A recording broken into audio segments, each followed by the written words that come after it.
বাংলাদেশে কিছু কিছু জিনিস আছে যে জিনিসগুলা আসলে দেখলে নিজের কাছে অনেক খারাপ মনে হয়। ঢাকা রাজধানীর বুকে, ঢাকা গাজীপুর সিটিতে এমন একটা জায়গায় ফুট ওভারব্রিজ হয়েছে শেখ হাসিনার আমলে বা এখনও অবস্থিত আছে, সেটা হচ্ছে চৌরাস্তা থেকে 2 কিলো একটু দূরে শালনা গাজীপুর কৃষি বিশ্ববিদ্যালয়। আমি এখন আপনাদেরকে দেখাবো এই ফুট ওভারব্রিজের চিত্রটা। আসলে এই ফুট ওভারব্রিজটা এখানে দিছে, দেখেন এখানে দেওয়ার অর্থ হচ্ছে যাতে মানুষ এই ফুট ওভারব্রিজ ব্যবহার করতে পারে, অথচ এইখানে একটা ইউটার্নের জায়গা এবং উপরে ফুট ওভারব্রিজ, নিচে রাস্তাতে কোনো ব্যারিকেড দেওয়া নাই। তাহলে আপনি রাস্তা বানাইছেন, উপরে ফুট ওভারব্রিজও দিচ্ছেন জনগণের নিরাপত্তার স্বার্থে, অথচ আমরা কি করি, এই ফুট ওভারব্রিজ ব্যবহার আজকে না করার কারণে এই ফুট ওভারব্রিজটা আপনার দেখেন জমকার ধরে গেছে।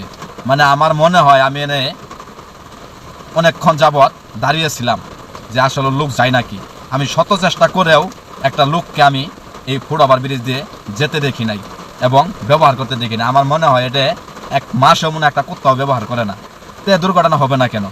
আপনার জীবন যদি আপনি নিজে ভালোভাবে না চলান তাহলে আপনি কেউ বলবে, তাহলে তো আপনার জীবনে বিপদ আসবেই। আপনি রাস্তাঘাট দেখে পার হবেন না, উপরে ফুট ওভারব্রিজ আছে সেটা আপনি ব্যবহার করবেন না, আপনি রাস্তা নিচ দিয়ে যাবেন, তা আপনি তো সামনে দুর্ঘটনা আসবেই। আমার কথা হচ্ছে সেটা বড় কথা না, যে জায়গায় ফুট ওভারব্রিজগুলো দেওয়ার দরকার বা কথা ছিল সে জায়গায় কলাম নেই।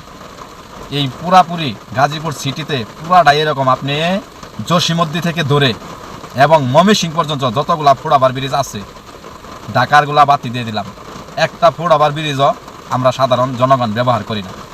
এর জন্যই আজকে আমাদের বাংলাদেশের এই অবস্থা।